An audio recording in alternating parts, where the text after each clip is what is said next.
Hey folks, this is a brief review of the new Kindle Scribe ebook reader. This is a new 24 series model that incorporates both the ebook reader as well as the a new kind of e-ink note-taking facility. So I just booted it up, and as you can see, it's a fairly generous screen. It's got a new pen. This is the premium pen with a magnetic side, which basically clasps right onto the side there. I would say that it's strong enough, but if you bump it, it will fall off. The difference between the standard pen and the premium pen is that it's got this shortcut button, which you can program to do several other actions. By default, it's configured to press and hold for highlighter mode, which is probably what most of you would use, including myself. And on the back side, there's a kind of like a rubbery eraser, which automatically erases your notes on the screen. Okay, so one of the first things I've noticed, and I'm coming from Gen 1, Gen 2 type Kindle devices, which is very slow. It was time to upgrade. So the first thing I tried was graphic novels. I don't personally read it, but it was a good reflection of how fast this device is. You can see kind of how fast the refresh is. And this is something I was never able to do, and this is incredible. So you can take a panel, double click a panel, and it'll go full screen. And it pretty much demonstrates the evolution of these e-ink devices. So I'm just going to open a random book here. This is one of my kids' books. Okay, so I'm going to demonstrate some of the things that really is nifty about this Scribe. And this Scribe has this new thing called Active Canvas. It works relatively okay. It's a little clunky, not exactly how I thought it would be, but you know, it's gonna get better and better. First of all, amazing screen. It looks fantastic, very vivid, and sharp, contrasty, easy to read. Looks exactly like paper to me. So there's a little toolbox on the side, and you can actually go like this and move it to the other side if you want. And then there's little tools here that you can use to annotate this book. Now the default is this pen, and you can kind of change the different looks and thicknesses. I'm just going to keep it on pen for now. And then what's cool about this mode is you can kind of underline like that, and then it'll underline. And you can also go ahead and press note, and it will actually do a sticky note. So you can say, this is great, and then save it. So if you can see here, there's a little kind of superscript text that will bring up the note that you wanted to type on about that stuff. You can also just press the sticky note there, kind of, I don't know, say something. Okay, and then within there's the another toolbar where you can change things up and delete, right? And do some more scribbles, take some notes. If you don't want to write, you can actually type your note. So you can say hi, and it'll be a nice typed out note there. Okay, so I'm going to close that. The obvious thing here is that you guys are familiar with is the highlight, and you can highlight, you know, whatever you want here, and it'll highlight as such. Eraser, in the eraser mode, you basically can erase scribbles that you put on a note, and it only works, so you can actually go and erase that because it's a highlighted and an underlined thing. You could only erase like text boxes and stickies. So if I go to the sticky here, I can either go to the eraser mode, or I can take this pen, and the premium pen has a dedicated eraser. You kind of use it exactly like how you would, just like that. Okay, and then the lasso tool is a copy and select tool. You can't, I was a little disappointed I couldn't lasso specific words like this and say, for example, that, Bess. I couldn't go to a note and paste that. Like there's no, you can't paste any of that stuff. So it doesn't really work in an ebook. But obviously it works within a handwritten note. So if I go and take the lasso tool here, circle that, and it becomes selectable item, and then you can sort of move it to a different location or delete it like that. So that's kind of how that works for now. Okay, and then the last thing I wanted to share was this this tool, which is basically you select that and then pick a point where you want that divider, and then from there you can write some notes here, notes in line. Okay, and then kind of work your way around that, and that's how it works. I will show you one other thing that it does, and this is probably the most demonstrated one online, is that you can kind of put a note anywhere and then say yes, and then you can create this little quick note. Hello, I can't even spell right now while I'm doing this. And it kind of shifts all the characters justified to the other side. And that's another way you can annotate your text. So there's several options. Personally, I like this option, or the sticky. I don't really like this. What I would really like to see is just a way for me to not have these separated text boxes and shifting. I just want to like circle a word, but it doesn't let you do that. You have to actually make it a box, and it turns into something like that, which is a little bit awkward to me. So I don't particularly like this way of annotating. I think maybe in future updates things will change, but right now that's kind of how it works. And that's why I kind of prefer this or the sticky note, which is really nice. I like the sticky note the best, to be honest. Okay, to get out of here, obviously you can't be on write mode or else you start writing here. I go to the I guess, I don't know what you call that, the finger select mode, and you kind of tap on the top, go to home, and you exit your book. Okay, now the next thing I'm going to demonstrate is the notebooks. So I kind of have two personal folders, and this is the way you can organize it. This is the only way to organize it, is you create folders or notebook. A folder will generate basically a directory, aka folder, and you can, I go to personal, you can create a new notebook, okay, and there's a whole bunch of templates here, different lined graph paper, checklist, daily planner, weekly planner, music staff, which is kind of cool. You know, you can go through this and there's, you know, or you could just go blank. I'm going to go narrow ruled with margin and select create. Okay, so you'll get what looks to be a sheet of paper, a loose leaf sheet of paper.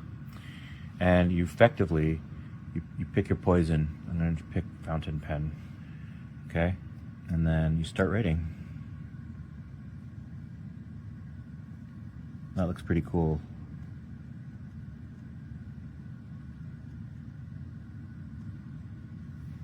That. If you don't like that, just go back to pencil mode, okay? And then it's a bit too thick, but you can make it thinner here. Sharper pencil. There you go. Like that. Personally, I kind of like the pen.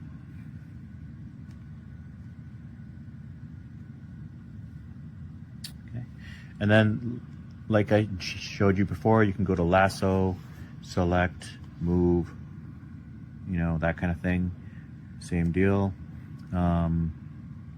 You can highlight like that, same deal. And everything else is familiar because the exact same toolbar exists here, as well as in an ebook.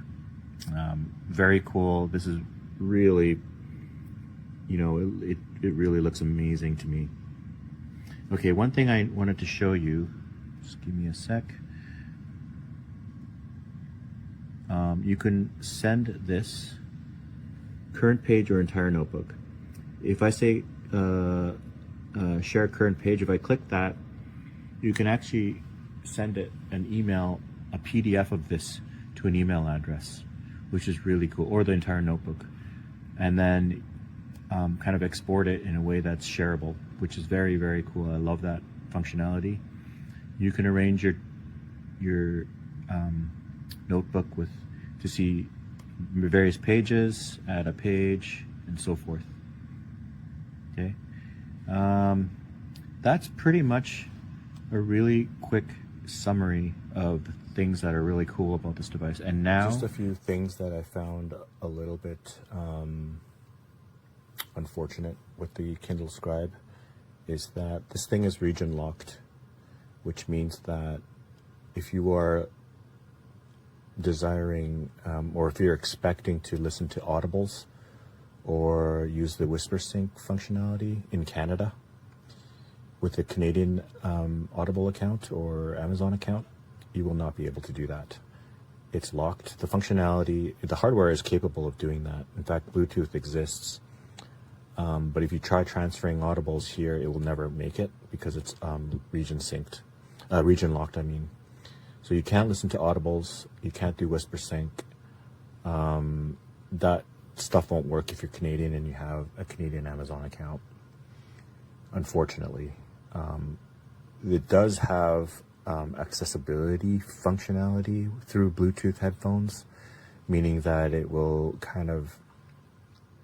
basically, any functionality you press, it kind of audibly repeats what you just did, like copy, paste, you know, things like that.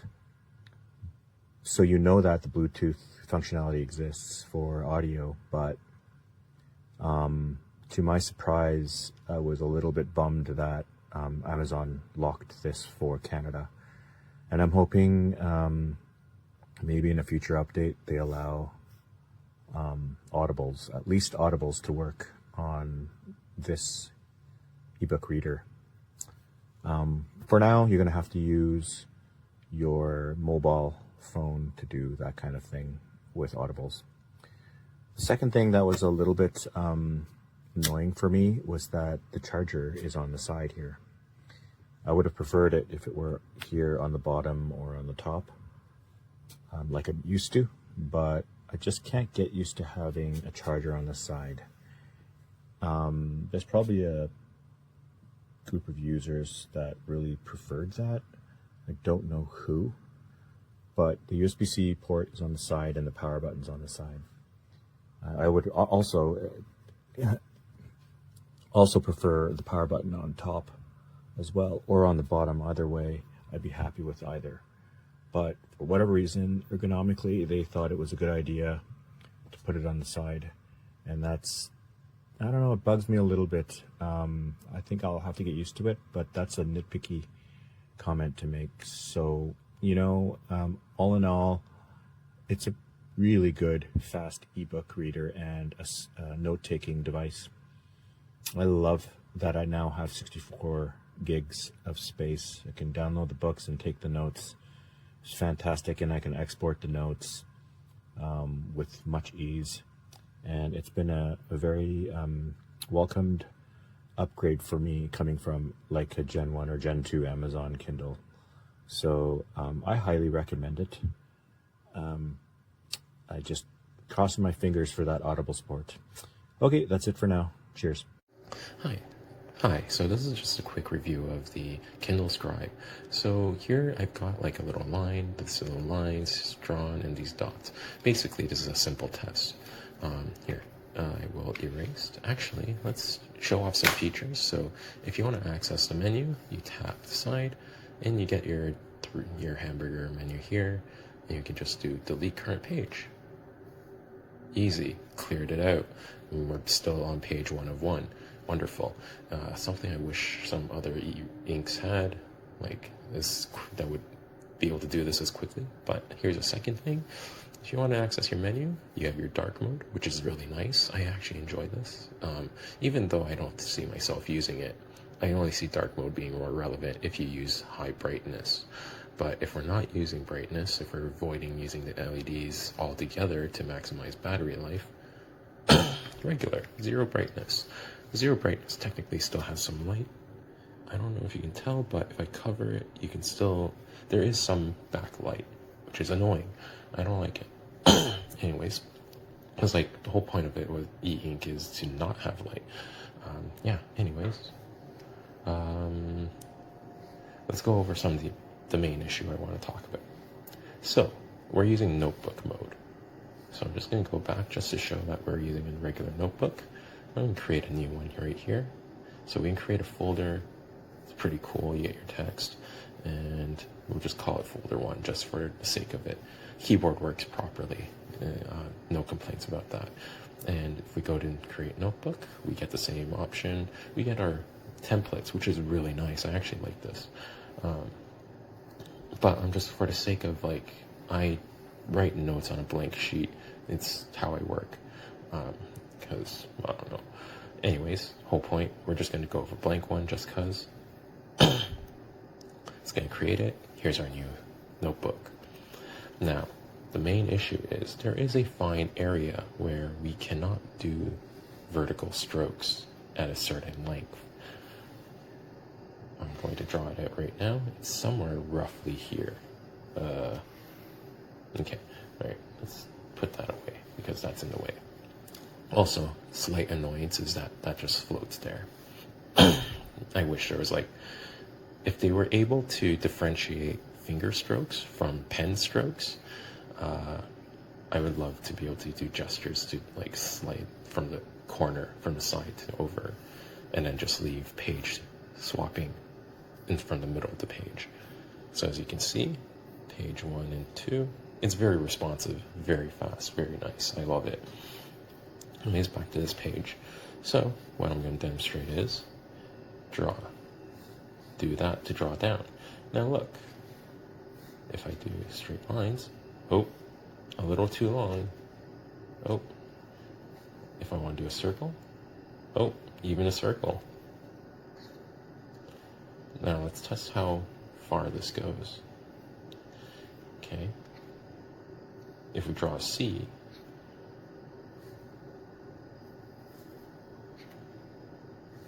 a very wide curved C will trigger it. Just to make sure that it's not my palm touching, I'm just going to do this.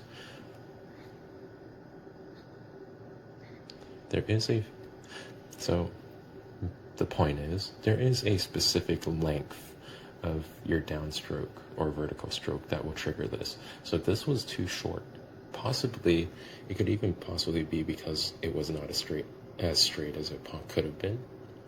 But then again, if these curves are triggering it as well, then like, I highly doubt it's that little bit. Now, so yeah, if we do straight lines here, perfectly fine. Oh, no, okay, never mind. Maybe I drew it a little too high.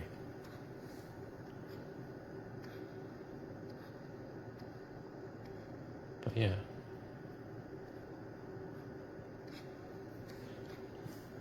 I also suspect it's speed related. So if I do this slowly, oh no, okay, never mind. Not speed related. Okay, so that was the main issue I wanted to bring up. Let's see. If I wanted to do it from the side, same thing happens. Same thing happens. Let me go out a little more just to make sure the naysayers can't say, oh, you're doing it on the side. Anyways, yeah. All these regions, not allowed to put a straight line. So if you wanted to draw, you're completely screwed. Yeah, so artists would probably not like this at all. Anyways, let's go over to eraser. eraser's amazing. I love it. Straight. It's not, like, I find the eraser better than the Remarkable one. Mainly because like it's so much smoother when I actually use it, whereas the Remarkable sometimes it catches, sometimes it's extremely smooth. It's not consistent, not as consistent as a Kindle one. Anyways, second part. Another thing, that's not the only menu you can access. Oh look, oops, I accidentally triggered that by trying to erase something at the top. Like I want to get rid of that dot. Oh, this menu comes up. But at least it got rid of the dot. But it means that now I have to do 2 taps to get out and get back to what I'm doing. Oh, now let's see. Oh, I can't do dots. Like, so for example, if I want to write an I, oh, well, nope, not allowed to. Oh, okay, maybe I am now. But yeah, you see how, like, inconsistent this is? It's very troublesome. So basically, our operating range is somewhere. Okay, new complaint. I'm not allowed to draw across because it's going to take it as a gesture as, hey, you're going to the next page. Well, that's not what I wanted. Like, I'm just drawing a straight line, right? I don't know how I triggered that. Oh yeah, oh right, that's because I'm on page 1 of 1, I can only scroll that way. But yeah, you want to draw a line that way? Nope, you're going to the next page and it's going to put that line into the next page. Wonderful.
Buenas, pues soy usuario del Kindle desde hace muchos años. Tengo el Kindle Paperwhite, he tenido el Kindle Scribe de primera generación y recientemente me llegó a casa el Kindle de el 2024. La verdad que el Kindle Scribe de 2024 es una auténtica pasada, de una calidad increíble. La nueva función Canva es fantástica, el poder anotar en cualquier ebook y en cualquier PDF, subrayar, anotar, tirar para adelante, retroceder, leer en esa pantalla de 10 pulgadas. Todo es una maravilla hasta que decides trabajar con PDFs largos y te pasas varios días leyendo ese PDF, anotando, subrayando, destacando. Y cuando acabas todo el trabajo realizado con ese PDF, decides que vas a pasar ese PDF trabajado al ordenador. Y ahí es donde empieza la pesadilla. Y es que sí, puedes trasladar ese documento al ordenador, pero la aplicación del ordenador para leer PDF, y he probado 10 diferentes de las más conocidas, no reconocen las anotaciones hechas a mano, porque las anotaciones hechas a mano pasan al ordenador como si fueran parte de la propia imagen del documento, con lo cual no puedes utilizar el buscador de otra aplicación de PDF para encontrar aquella anotación concreta que necesitas buscar y por lo tanto las de buscar de forma artesanal. Sí que es verdad que las aplicaciones de PDF externas a Kindle reconocen los subrayados, reconocen las anotaciones hechas de forma subrayada o con una línea, ¿no? Anotación o subrayado, pero no reconoce las anotaciones a mano, que sí que las puedes ver, pero no las puedes buscar.